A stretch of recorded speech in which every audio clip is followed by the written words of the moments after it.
itu musibah.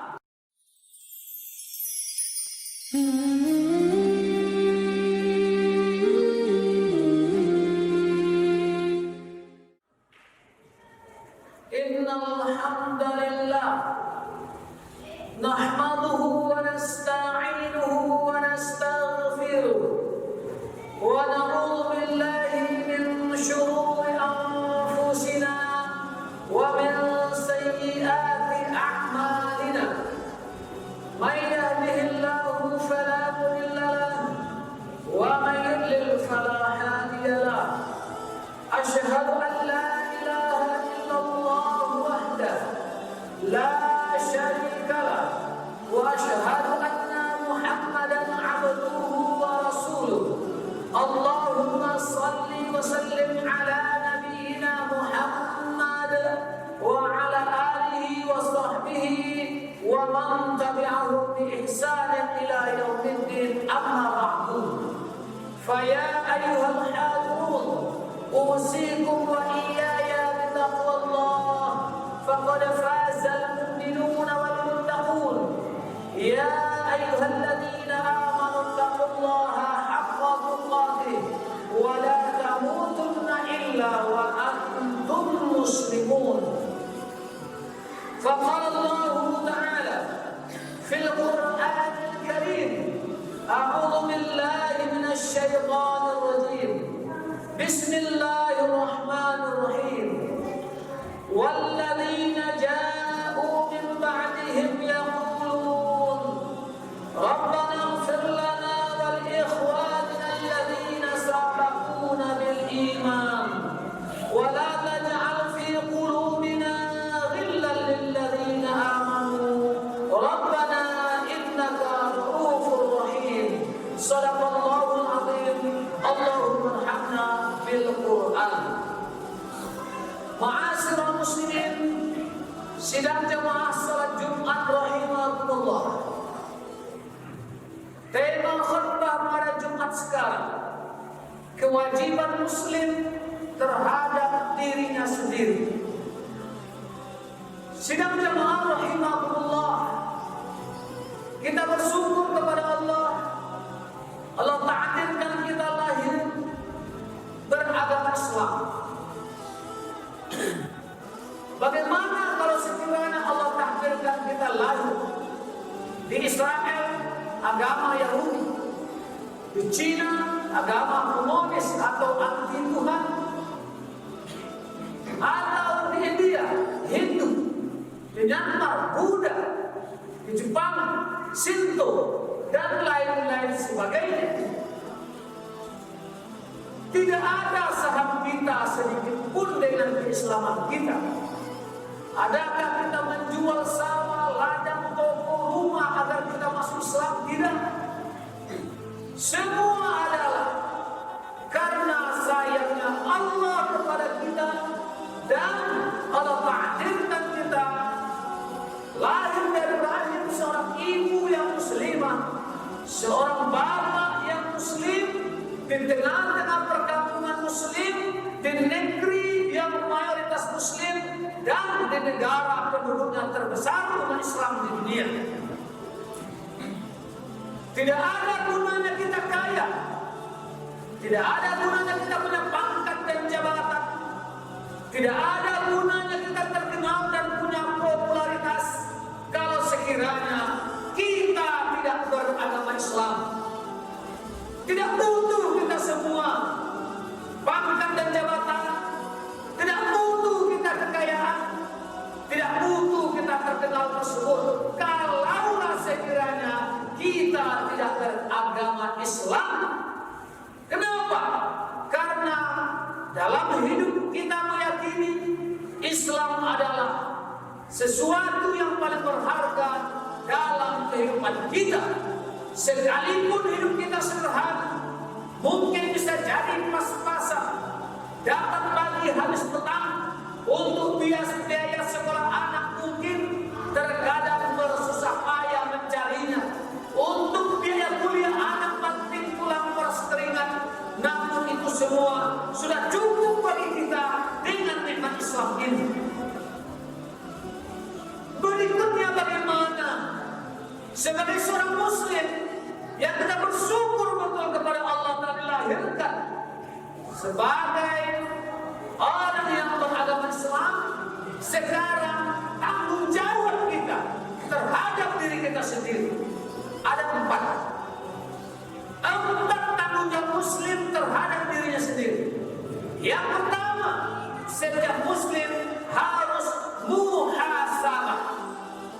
Setiap muslim harus mengintrospeksi diri. Ya ayyuhalladzina amanu wal tanzur nafsum ma qaddamat lighad. Hai orang-orang yang beriman, hendaklah setiap diri memperhatikan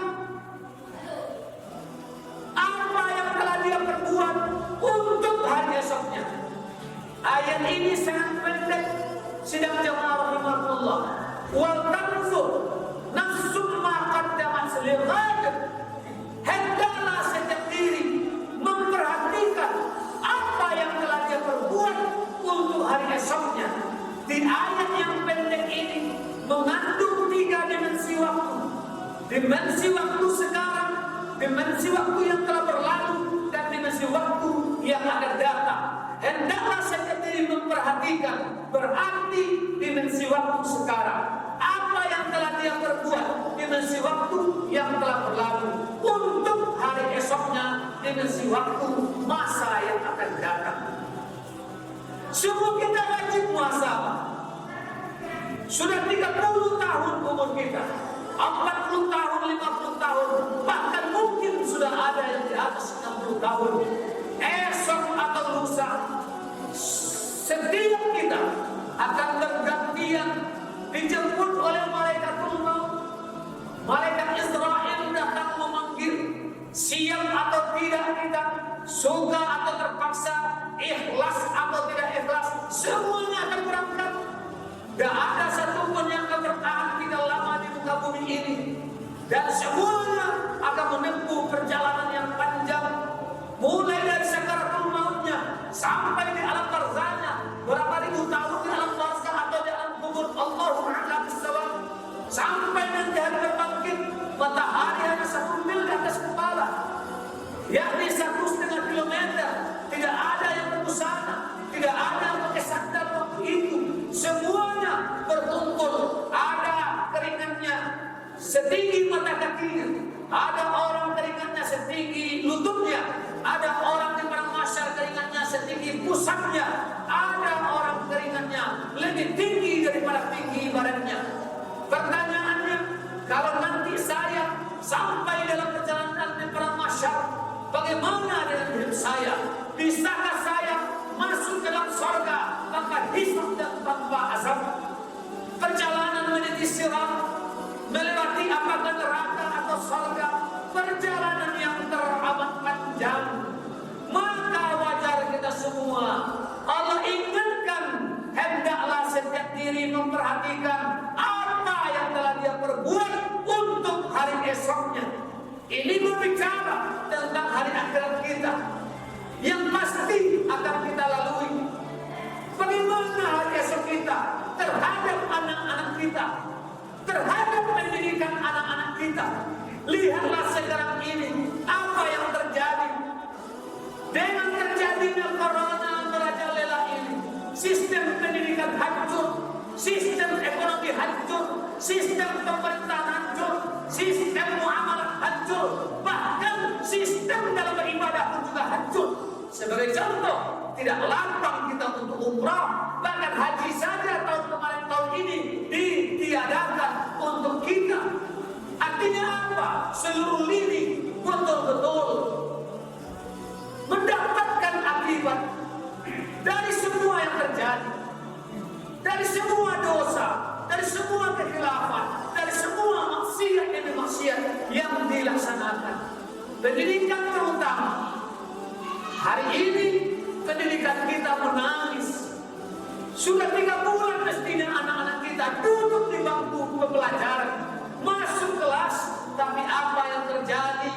Mereka daring, belajar daring di rumah, dikasih tugas oleh guru di sekolah, dibimbing oleh guru di saja Kartip sejak tahun 95 menjadi guru, sudah berhadap muka, bertatap muka dengan santri.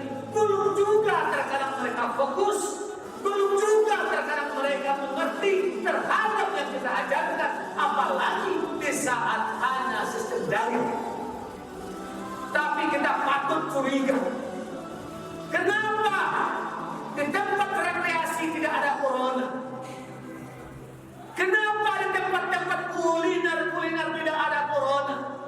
Kenapa di tempat-tempat olahraga tidak ada corona? Sebagai contoh, pagi hari masih ramai orang senam di malam. Tapi dalam dunia pendidikan, mulai dari TK, dari PAUD, TK, SD, SMP, sampai SMA, bahkan sampai perguruan tinggi, wisuda sekalipun hanya dengan cara jarak jauh. Akibatnya 5 tahun ke depan, 10 tahun ke depan, sistem masyarakat kita akan semakin hancur. Kenapa?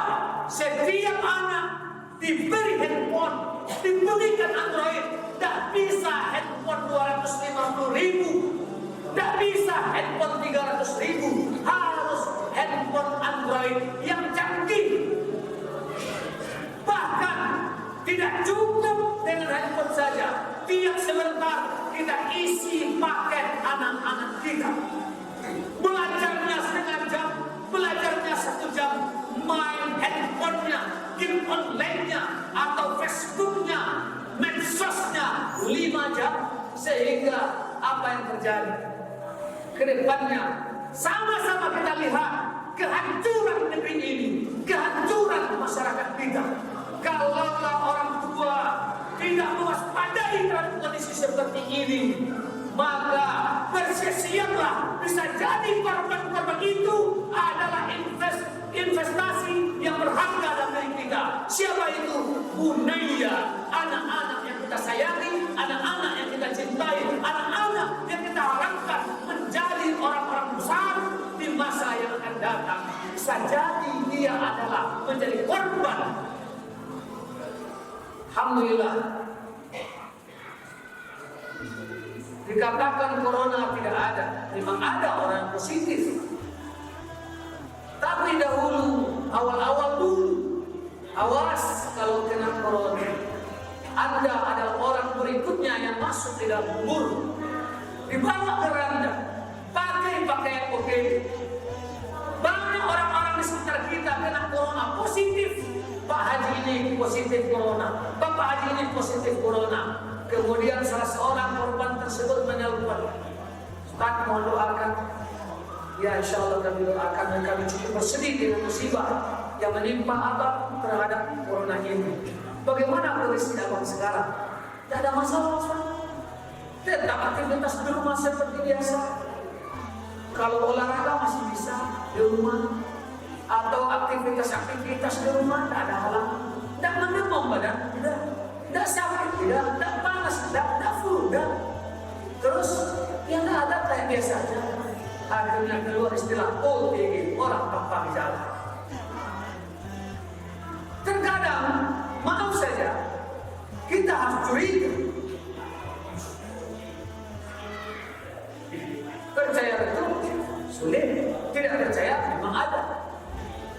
Masalah Rasulullah. Alhamdulillah, Khatib sebagai mudir kepala sekolah di perguruan tinggi di perguruan Islam Darussalam di Kota Negara semenjak 3 bulan yang silam, alhamdulillah melaksanakan pembelajaran dengan insyaallah tatap muka. Untuk apa? Agar maksimal perjuangan melahirkan ulama-ulama masa depan, maksimal berjuang melahirkan generasi penghafal Quran, maksimal melahirkan generasi-generasi soleh, generasi-generasi yang didapatkan oleh umat, bukan generasi yang menghabiskan waktunya dengan handphone mereka. Dari setengah 4 subuh sampai pukul 10 malam, jangankan untuk berlalai-lalai, bermaksiat, main game online, main Facebookan dan sebagainya. Untuk memegang handphone saja, tidak ada waktu yang kita berikan kepada mereka. Kenapa? Karena kita ingin mereka adalah generasi Islam di masa yang akan datang. Dan kita yakin air wudhu itu adalah obat dari segala macam penyakit. Salat malam itu adalah obat dari segala macam penyakit. Kemudian bacaan Al-Quran itu adalah obat dari segala macam penyakit. Al-Quran salah satu namanya selain Al-Furqan, Al-Huda, Al-Bayan. Salah satu nama dari Al-Quran adalah Asy-Syifa, penawar, obat dari seluruh penyakit yang zahir, penyakit yang batin, penyakit apapun. Al-Quran adalah obatnya. Kita yakin dengan hal seperti ini. Maka semua kita harus muhasabah.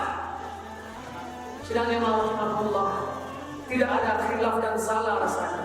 InsyaAllah bulan Oktober 2020 ini Khatib bersama Ustaz dan Ustazah memulai penerimaan santri baru untuk tahun kalender pendidikan 2021-2022. Mudah-mudahan daripada rantang dari Payakumbuh ini, InsyaAllah anak-anaknya diserahkan untuk kita bina, kita kader menjadi ulama masa depan, untuk menjadi penghafal Quran dalam masa 3 tahun, untuk menjadi seorang ustaz di masa yang akan datang, generasi soleh, generasi berjuang yang InsyaAllah kita ingin merindukan mereka berjuang untuk Palestina, untuk Al-Aqsa, untuk negeri-negeri Muslim dan terjajah. Sedangkan Allah wajib kita muhasabah. Yang kedua, muraqabah, tingkatkan diri kepada Allah. Ekonomi kita sulit, kebutuhan kita sulit, sudahlah harga BBM-nya mahal, mendapatkannya sulit. Sulit inilah kehidupan kita, serba sulit sekali. Dan obatnya muraqabah, tingkatkan diri kepada Allah. Khatib merindukan bagaimana kita mewujudkan kota Payakumbuh menjadi kota Islami, kota para penghafal Quran, kota yang masyarakatnya masyarakat berhamah, masyarakat yang saling mencintai antara satu dengan yang lainnya. Setiap rumah ada para penghafal Quran. Setiap rumah di malam hari mereka bangun untuk tahajud kepada Allah. Setiap rumah di pagi hari mereka mengerjakan sholat duha. Setiap rumah sesudah subuh mereka zikir pagi, sesudah asar mereka zikir petang. Setiap subuh mereka berinfak bersedekah. Setiap perkampungan, setiap rumah wanitanya mengenakan busana muslimah. Tidak ada yang membuka auratnya. Istrinya menutup aurat, anak perempuannya menutup aurat, adiknya menutup aurat, orang tuanya menutup aurat. Suami mengingatkan terhadap istrinya. Kalau tidak diingatkan satu helai rambut wanita kita, maka nampak oleh laki-laki lain 70 tahun siksanya di alam api, di api neraka. Seorang istri yang memperlihatkan rambutnya satu helai kepada laki-laki yang tidak mahramnya 70 tahun nanti disiksa di dalam api neraka. Dan tentu kita suami yang paling berat tanya nanti di masyarakat, kenapa istri, kenapa anak gadis, kenapa anak perempuan kita, kenapa keluarga perempuan kita tidak kita suruh untuk menutup aurat. Maka dekatkan diri kepada Allah. Ini yang kedua. Yang ketiga, kita percepat saja, mu'aqabah, iqab diri kita, berikan sanksi diri kita. Mungkin subuh mestinya kita subuh berjamaah, tapi hari ini kita tertidur, kita tidak bangun subuh, kita tidak pergi ke masjid, tidak datang subuh itu ke masjid adalah musibah. Tidak berjamaah 5 waktu ke masjid bagi laki-laki itu musibah. Tidak baca Quran hari-hari kita itu musibah. Tidak mau berzikir pagi, petang, sore, menjelang tidur itu musibah. Musibah itu tidak hanya gunung meletus, tidak hanya gempa bumi, tidak hanya kabut asap, tidak hanya banjir, tidak hanya kebakaran, tidak hanya galodo, tidak hanya tsunami, tidak hanya corona, tidak hanya itu yang musibah. Tidak hanya itu, tapi di saat orang lain bangun subuh, pergi ke masjid, sholat berjamaah di masjid, kita tidak pergi ke masjid, kita lewat sholat subuhnya, itu adalah musibah. Orang berzikir,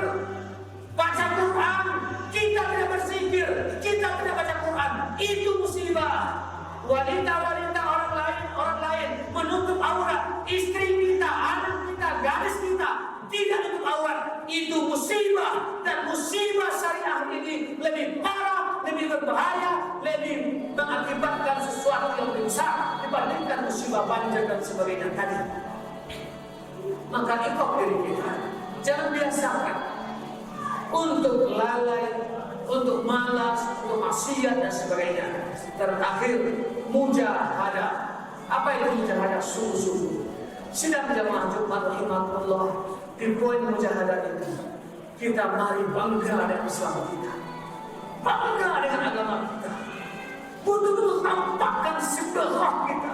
Saya kami ini muslim, anak muslim, saya Islam, saya tunjukkan keislaman saya, akhlak saya Islam, tutur kata saya Islam, perkataan saya Islam, muamalah saya Islam, dagangan saya Islam, peternakan saya Islam, semuanya Islam. Ketika saya menjabat, saya akan menjabat dengan cara Islam.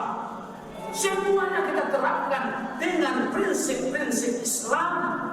Kita sungguh-sungguh untuk menampakkan nilai Islam kita, dan Islam bisa berjaya sampai ke Indonesia, sampai ke seluruh dunia. Bahkan hanya 23 tahun Islam sudah menguasai dunia. Dengan apa? Dengan kesungguhan. Hari ini umat Islam harus sungguh bela Islam, harus sungguh bela Nabi, harus sungguh bela Quran, harus sungguh bela agama kita, bela ulama kita, sungguh-sungguh kita bela. Jangan biarkan seperti yang terjadi di Lampung, seorang ulama kita, penghafal Quran kita, memberikan tabligh akbar dan mau dibunuh oleh seseorang. Jangan biarkan. Kalau terjadi itu di Bangka Belitung, di Sumatera Barat dan Minangkabau, sebelum kita serahkan kepada aparat keamanan, kita habisi dia terlebih dahulu. Kita harus bela ulama kita. Jangan biarkan ulama kita. Karena apa? Pada diri ulama kita akan bermanfaat bagi manusia yang lain, bagi umat, bagi langit, bagi bumi, bagi tumbuhan, bagi hewan, bagi alam semesta. Jangan sampai ulama kita dikriminalisasi, apalagi mau dibunuh. Bela, dan penting juga mujahadah kita. Bela bangsa, bela negara, bela ibu pertiwi, bela negeri ini Minangkabau, bela kota kita, bela generasi yang akan datang. Umat Islam harus bangkit untuk mujahadah, sungguh menatap masa depan Islam.